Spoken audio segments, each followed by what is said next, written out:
So let's get into benefit number 1, cardiovascular health. One of the standout benefits from the Japanese studies was how dramatically participants improved their aerobic capacity, often by 10 to 20% in just 5 months. To put that in perspective, that's the kind of improvement you'd normally expect from months of running or cycling programs. But these participants were just walking, using the 3x3 method. So why does this work so well? It comes down to something researchers call cardiac flexibility.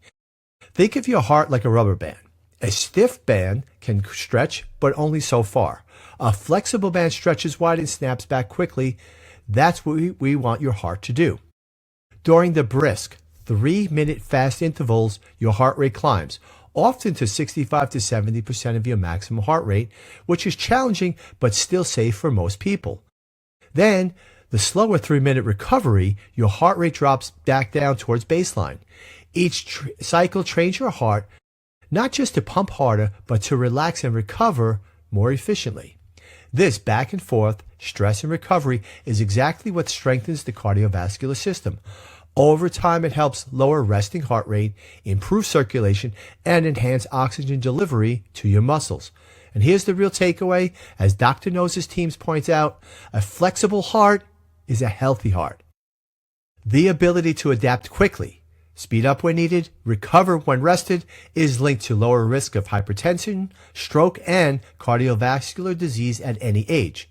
In other words, with interval walking, you're not just burning calories, you're literally teaching your heart to become stronger, more resilient, and better prepared for whatever life throws at it. But here's the thing, this 3x3 walking method works because it's simple, it's sustainable, and it gets results you can actually feel.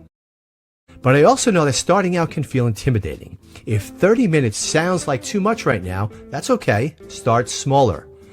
One fast, slow cycle for 6 minutes is still progress. You're building momentum, and momentum is what matters. And if you're curious about taking the next step, I want to give you a free resource to see if we're on the same wavelength. It's a preview of my Walking Works Blueprint book, plus a bonus music track you can walk to.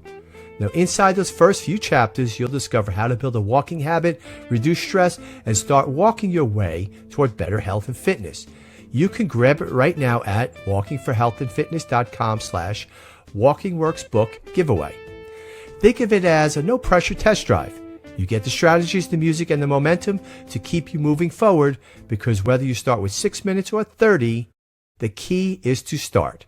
Now back to the podcast. Benefit number 2, muscle strength.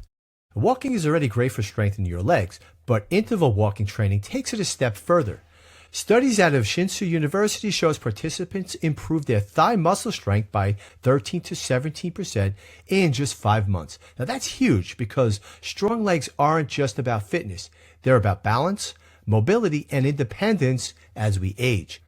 Think about it. Stronger quads and hamstrings means you climb stairs more easily, get up from a chair with less effort, and feel more stable on uneven ground. For older adults, those small wins can literally be life-changing. And for women in or after menopause, when falling estrogen levels increase the risk of both muscle loss and osteoporosis, interval walking can be a powerful tool. It stimulates the muscles and bones in a way that helps maintain strength and bone density without the need for heavy weights or intimidating gym equipment. Now let me get personal for a moment. Some of you know my story, and if you don't, I cover it fully in episode 24 of this podcast, but I've been dealing with prostate cancer. Right now, I'm on ADT, that's androgen deprivation therapy, which drastically lowers testosterone in my system to stop the cancer from growing while I complete radiation treatments. A side effect of this therapy is significant muscle loss. That's where the 3x3 method comes in for me personally. I started using it as a way to fight back against muscle loss in my legs, to keep my balance up during treatment, and I can tell you it works. I feel the difference in my endurance, in my power, and in the confidence that I'm actively protecting my health even while undergoing cancer treatment.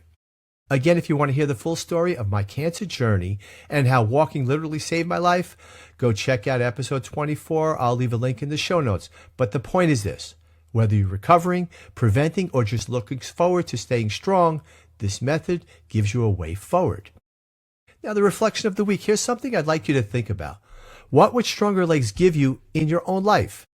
Would it mean climbing steps without getting winded, keeping up with your kids or grandkids, or maybe just feeling more confident and independent in your daily routine? This week, I challenge you to ask yourself that question. Then take at least one interval walk to start building that strength.